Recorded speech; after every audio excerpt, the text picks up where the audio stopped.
Mister Rajshekhar, जिंदा रहने के लिए भोजन चाहिए। बैठे बैठे भोजन चाहेंगे तो भोजन कभी नहीं मिलेगा। अपनी बुद्धि से और काबिलियत से उसे ढूंढना पड़ता है। ठीक वैसे ही कहाँ बिजनेस खोलना चाहिए, कहाँ करना चाहिए और कैसे करना चाहिए, इस विषय में तुम्हारा दिमाग कंप्यूटर से भी तेज चलता है, इसीलिए तुम तरक्की पाते हो। अपने जीवन में आपने कुछ खोया है? पढ़ाई, काम वगैरह, संपत्ति, मान मर्यादा सब कुछ खोकर निराश हैं?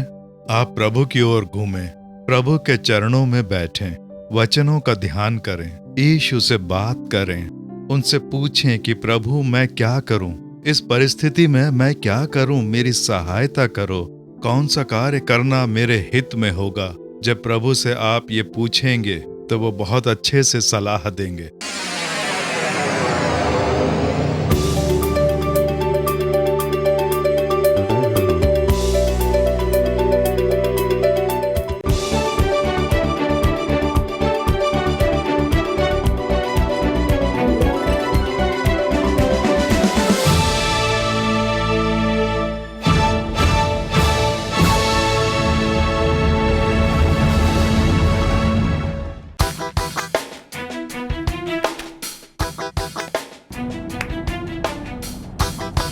ए राजशेखर, क्या बात है?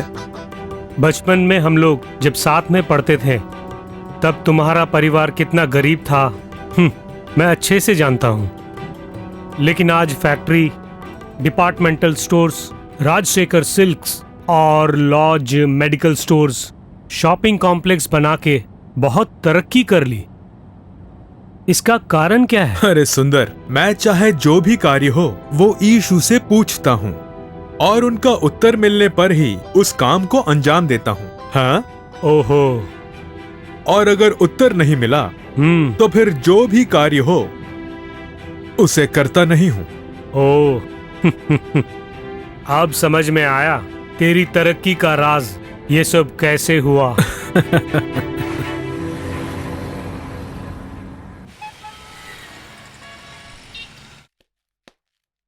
Welcome sir. सर मुझे एक सिंगल रूम चाहिए। एसी रूम चाहिए? हाँ AC room. Okay sir, please यहाँ अपना नाम पता लिख दीजिए। Hello mister Rajashekhar. Oh hello mister Raghunath. Glad to meet you. Yeah glad to meet you. Take your seat. Thank you. अच्छे हो ना? फाइन। ओके। बिजनेस कैसा चल रहा है? यीशु की कृपा से बहुत अच्छा चल रहा है। नहीं नहीं नहीं नहीं नहीं, तुम्हारी काबिलियत से और तुम्हारे दिमाग से ही।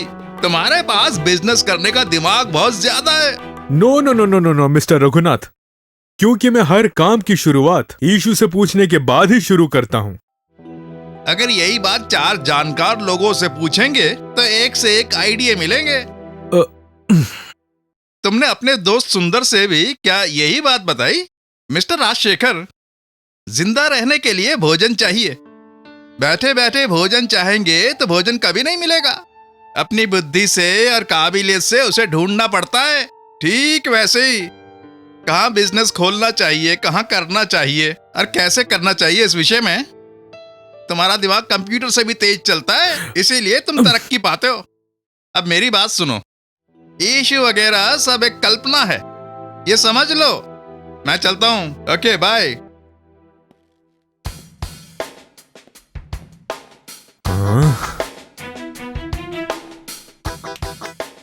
कहाँ बिजनेस खोलना चाहिए, कहाँ करना चाहिए और कैसे करना चाहिए, इस विषय में तुम्हारा दिमाग कंप्यूटर से भी तेज चलता है, इसीलिए तुम तरक्की पाते हो। यीशु वगैरह सब एक कल्पना है, तुम बेकार में ही यीशु की कृपा बोलते हो।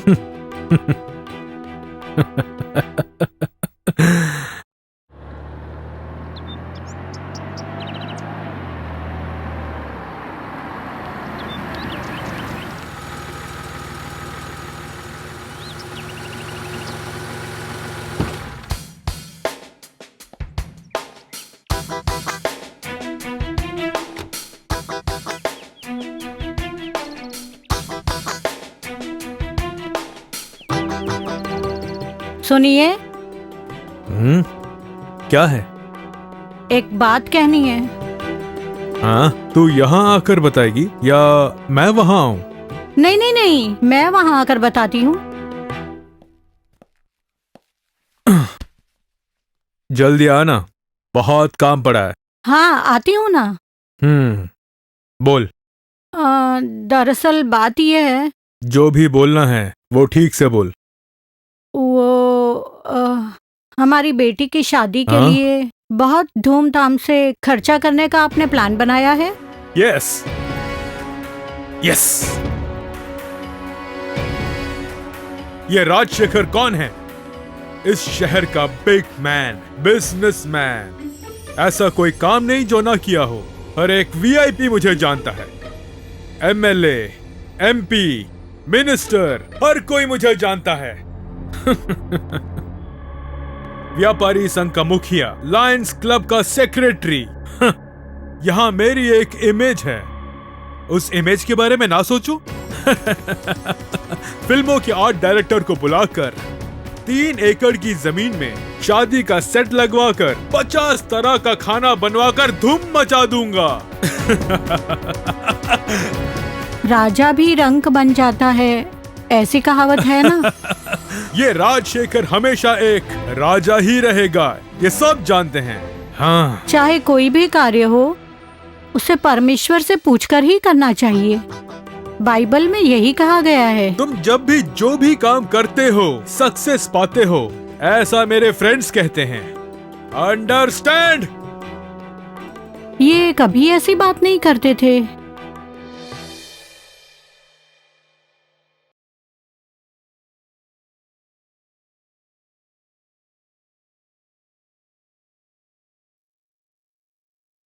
सुनिए, सुनिए ना। हाँ बोलो। हिसाब देखे बिना मैं बड़ा बिजनेसमैन हूँ। दूसरों का सम्मान करना चाहिए। एक ही औलाद है, इसलिए उसकी शादी धूमधाम से करनी है। ऐसा बोल के करोड़ों रुपए का उधार लिया और धूमधाम से शादी की, तो इसमें नुकसान हमारे बिजनेस को ही तो हुआ ना। इस नुकसान की जवाबदारी किसकी, बताइए ना। कौन जिम्मेदार है? आप ही है ना। परमेश्वर को आपने ही बुला दिया ना, उसका आभास हो। परमेश्वर के समक्ष कहें कि आप जो भी करेंगे परमेश्वर से पूछकर ही करेंगे। ऐसा कितनी बार मैंने आपसे कहा है, कभी माना हमारी बेटी की शादी के बारे में परमेश्वर से आपने पूछा ही नहीं। अगर आपने पूछा होता तो यीशु ने बहुत अच्छी सलाह दी होती। वो इसलिए क्योंकि यीशु हमसे बात करते हैं, बहुत अच्छे मित्र हैं, वो अच्छा मार्गदर्शन करते हैं। उन्हें ही आप भूल गए। अभी भी देर नहीं हुई है। हम परमेश्वर के समूह में खड़े रहकर प्रार्थना करेंगे। हमारी उन्नति के लिए यीशु अवश्य मार्ग दिखाएंगे। मैं फिर से कह रही हूँ, चाहे जो भी कार्य हो, परमेश्वर से पूछकर उनके कहे अनुसार करूँगा। हम अगर ऐसी आदत डालेंगे तो जो कुछ भी हमने खोया है वो हमें वापस लौटाएंगे। ये लीजिए, बाइबल पकड़िए ना।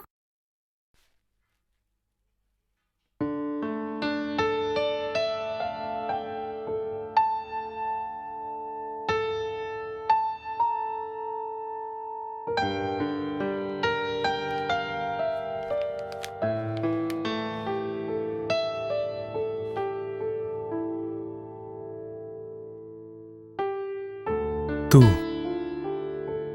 खोया हुआ सब वापस पाएगा। हाँ,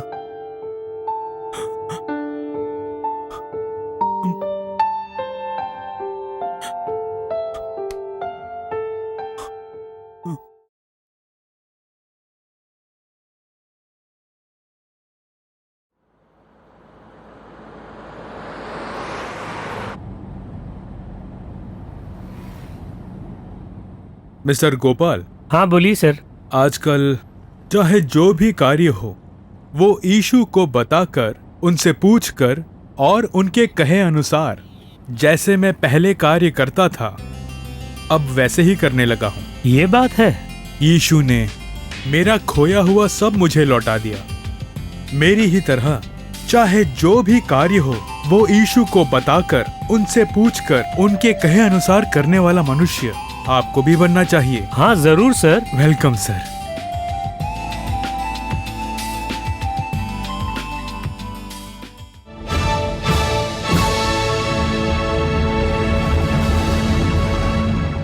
मेरे प्रिय मित्रों, यीशु मसीह के नाम से आपका हार्दिक स्वागत है। इस कार्यक्रम में आपसे मिलकर मुझे बहुत खुशी हो रही है। आपको आशीष मिले, आपके जीवन में जो भी कमी है उसकी भरपूरी हो।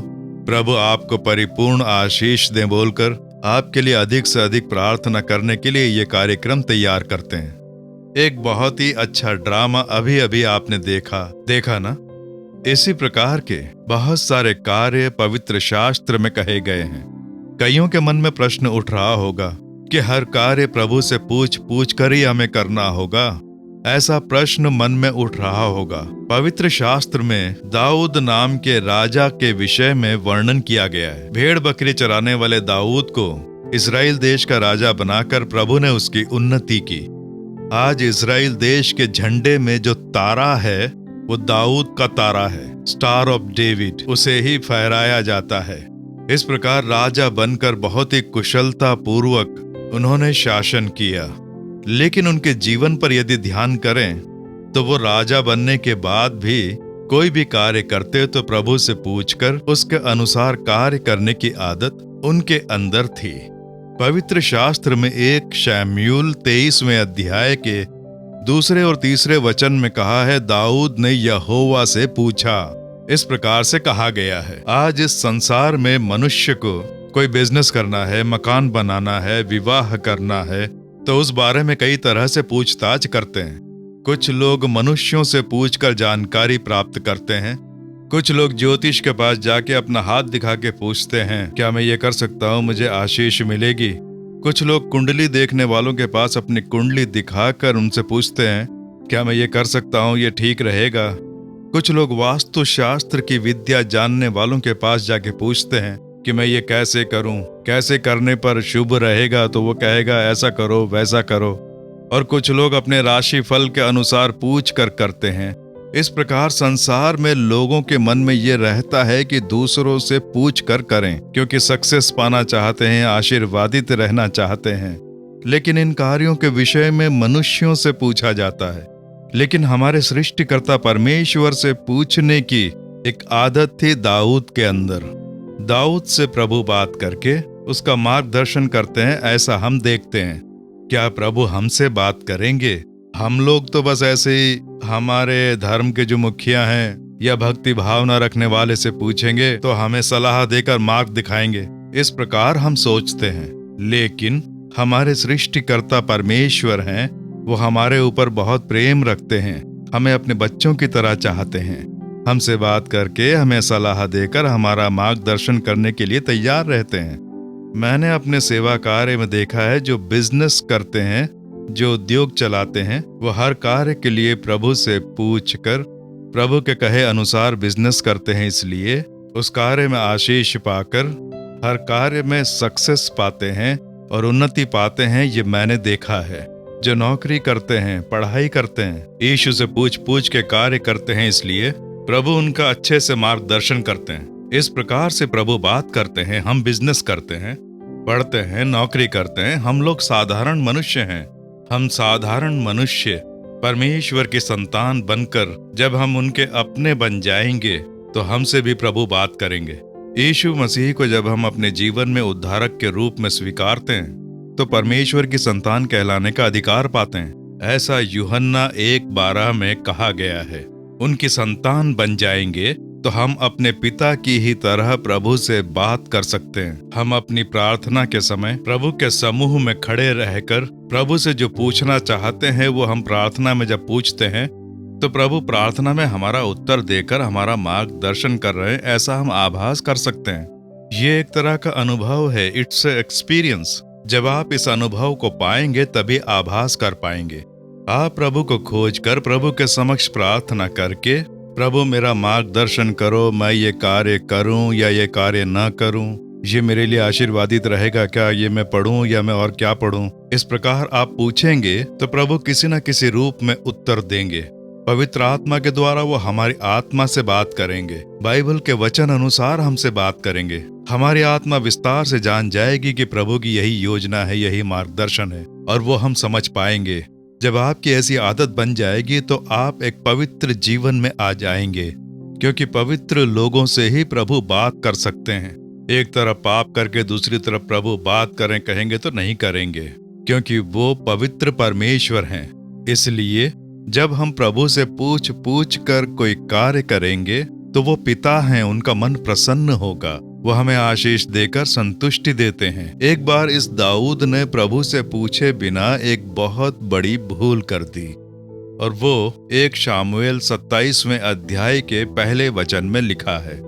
एक घटना के विषय में जब एक निर्णय लेना था तो उसने अपने मन में सोचा, इस प्रकार से लिखा गया है। उससे पहले यहोवा से पूछ कर ही निर्णय लेता था, लेकिन इस कार्य में जल्दबाजी करके, परिस्थिति देखकर, स्वयं ही सोचकर कि यही सही रहेगा, अपने ज्ञान, अपने एक्सपीरियंस, अपनी समझदारी से उसने निर्णय लिया। इसका अंजाम क्या हुआ पता है? 1 शामुएल 30वें अध्याय में लिखा गया है, वो अपनी पत्नी, बच्चे सब को खो देता है, सारी संपत्ति वो खो देता है, बहुत ही संकट, अपमान और निंदाओं से वो घिर जाता है।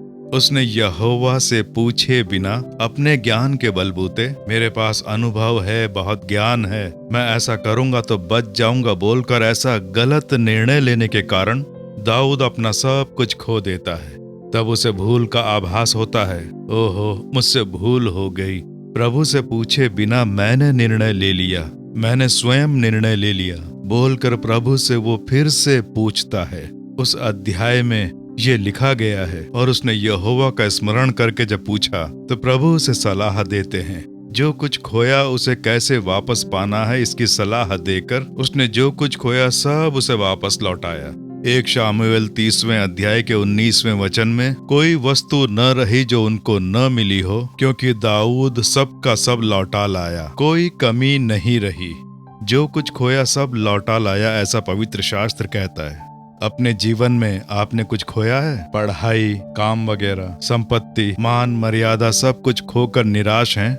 आप प्रभु की ओर घूमें, प्रभु के चरणों में बैठें, वचनों का ध्यान करें, यीशु से बात करें, उनसे पूछें कि प्रभु मैं क्या करूं, इस परिस्थिति में मैं क्या करूं, मेरी सहायता करो, कौन सा कार्य करना मेरे हित में होगा। जब प्रभु से आप ये पूछेंगे तो वो बहुत अच्छे से सलाह देंगे। प्रभु आपसे बात करेंगे, आपका मार्गदर्शन करेंगे, और जब ऐसा करेंगे तो आपने जो कुछ खोया सब वापस आप पा लेंगे। आपकी निराशा के बदले दुगना फल आपको प्राप्त होगा। हाँ मेरे प्रिय मित्रों, परमेश्वर से पूछकर हर कार्य करने के लिए स्वयं को समर्पित करें। रेबिका नाम की स्त्री के विषय में हम बाइबल में पढ़ते हैं, उस जमाने में करीब करीब 4000-5000 साल पहले उसके गर्भ में बच्चे, जुड़वा बच्चे एक दूसरे से चिपके हुए। तब स्कैन वगैरह नहीं था, डॉक्टर देखकर ये बताए कि कितने बच्चे हैं पता नहीं। ऐसे में उसकी सहायता के लिए सास भी नहीं थी, सास का निधन हो गया था, माँ उसके पास नहीं। ऐसे में किससे पूछें? पहला प्रसव है, उसके पेट में 2 जुड़वा बच्चे आपस में जुड़े हुए हैं, ऐसी एक फीलिंग, क्या करूं, क्या हो रहा है, कुछ पता नहीं चल रहा है। बाइबल कहती है कि उसने यहोवा से पूछा, उसने यहोवा से पूछा कि हे प्रभु ये क्या है, मेरी समझ में नहीं आ रहा है, मेरे पेट में पता नहीं क्या हो रहा है। ऐसा पूछने पर प्रभु कहते हैं कि तेरी कोख में 2 जुड़वा बच्चे हैं, उन दोनों बच्चों का भविष्य कैसा होगा, किसे आशीष मिलेगी, किसे किस प्रकार की आशीष मिलेगी, ये सब प्रभु ने उसे बताया। बाइबल में पढ़कर देखें, हमारे कितने अच्छे प्रभु हैं। उनसे पूछें, प्रभु मेरे बच्चों के विषय में तुम्हारी योजना क्या है, कौन सी पढ़ाई कराऊं जिससे उनका भविष्य उज्जवल हो, मेरे बिजनेस के विषय में तुम्हारी सलाह क्या है, प्रभु मैं कौन सी पढ़ाई करूं जिससे भविष्य अच्छा हो, मेरे विषय में क्या योजना बनाई है। पूछें, जानकारी लें। बहुत से मसीही कभी भी प्रभु से पूछते नहीं हैं, बस बोलते हैं मेरे लिए ये करो वो करो, मैं ये करने वाला हूँ, मुझे आशीष दो, मैं ये करने जा रहा हूँ, मुझे आशीष दो। उसके लिए पूछें, ये कार्य करूं या ना करूं, ये पढ़ाई करूं या ना करूं। पूछ के देखें, प्रभु अच्छे से चलाएंगे आपको। धीरे धीरे उस अनुभव में आप आ पाएंगे। प्रभु आपसे बात करेंगे। इसलिए प्रभु, मैं तुम्हारी संतान बनकर तुम्हारे कहे अनुसार जीवन जीना चाहता हूँ। मुझसे तुम बात करो, सलाह देकर मार्गदर्शन करो बोल के प्रार्थना करेंगे। अद्भुत रूप से चलाएंगे, इस संकट से छुटकारा दिलाएंगे, हर प्रयास में जय दिलाएंगे। जो खोया वो सब आप वापस पाएंगे। उसके लिए प्रभु के समूह में खड़े रहकर प्रभु के चेहरे का ध्यान करके प्रार्थना करें। परम पिता, ये लोग सब खोने की परिस्थिति में निराश होकर कह रहे हैं कि हे प्रभु, मैं क्या करूं, किस प्रकार करूं, मैं क्या करूं जो पुनः मुझे आशीष मिले। मुझे उसका मार्गदर्शन कराओ। ये जो करना चाहते हैं उसके लिए पूछने वाले इन बच्चों के लिए मैं तुम्हारी स्तुति करता हूँ पिता। जो भी इस समय तुम्हें देखकर पूछ रहे हैं, उनके समक्ष तुम प्रकट हो, उन्हें तुम सलाह दो, उनका तुम मार्गदर्शन करो। उन्होंने जो कुछ खोया वापस लौटा कर उन्हें आशीष दो। अपमान, निंदाएं, ऐसी जो भी परिस्थिति है उसे बदल दो। जो संपत्ति खो दी, जो नौकरी खो दी, खोया हुआ मान सम्मान, इन्हें लौटाकर प्रसन्न करो। यीशु के नाम से इन्हें आशीष प्राप्त हो। बीमारी के कारण शारीरिक स्वास्थ्य खोकर बीमारी के कारण कष्ट उठाने वाले इन बच्चों के लिए मैं प्रार्थना कर रहा हूँ। इन्हें खोया हुआ स्वास्थ्य वापस लौटाओ, इन्हें चंगाई लौटाओ, इनका बल वापस लौटाओ। इसी समय यीशु के नाम से जो भी बीमारी है वो लुप्त हो जाए। जो भी वेदनाओं के साथ बीमारी से चंगाई पाने के लिए प्रार्थना कर रहा है, इसी क्षण चंगाई देने वाला तुम्हारा सामर्थ्य इनके शरीर में उतरे। नासूर मृत्यु का रोग दूर हो जाए, इनके शरीर में बल लौट आए, स्वास्थ्य वापस लौट आए। नई शक्ति देकर आशीष दो। जो कुछ खोया सब इन्हें वापस लौटा दो। यीशु मसीह के नाम से प्रार्थना कर रहे हैं परम पिता, आमीन आमीन। मेरे प्रिय मित्रों, प्रभु ने आपकी प्रार्थना सुनी। अब आश्चर्यजनक खुलने वाले मार्ग देखेंगे, बदलाव देखेंगे। जो कुछ खोया सब वापस पाओगे। अच्छे से प्रभु की स्तुति करें। सवेरे सवेरे उठकर प्रभु के समूह में बैठकर वचनों का ध्यान करके यीशु से केवल आप विनती न करें। विनती कर करके ये दो, वो दो, आशीष दो, वो आशीष दो, आमीन बोल के खत्म न करें। प्रार्थना करके उसके बाद किस कार्य के लिए सलाह चाहिए, प्रभु मुझे इस कार्य के लिए सलाह दो बोल के कुछ देर शांत बैठे रहें। शांत रहेंगे तभी आप प्रभु की बात सुन सकेंगे। प्रभु आपकी आत्मा से पवित्र आत्मा के द्वारा बात करेंगे। वो सुन के आपको शांति, प्रसन्नता मिलेगी। उस वचन अनुसार वो आपसे बात करेंगे। आप इस बात का आभास करेंगे कि प्रभु आपसे संपर्क कर रहे हैं। धीरे धीरे जब आप इस अनुभव में आएंगे, तब बहुत ही आसानी से हर एक कार्य के लिए आप उनसे सलाह लेकर उसके अनुसार कार्य कर पाएंगे। यीशु आपको यह अनुभव प्रदान करके आशीष प्रदान करेंगे, आमीन। कृपया अपनी प्रार्थना और गवाही निवेदन इन पतों पर भेजें। Jesus redeems ministries, Gethsemane prayer centre, New Delhi. Phone 011256165253 25643478।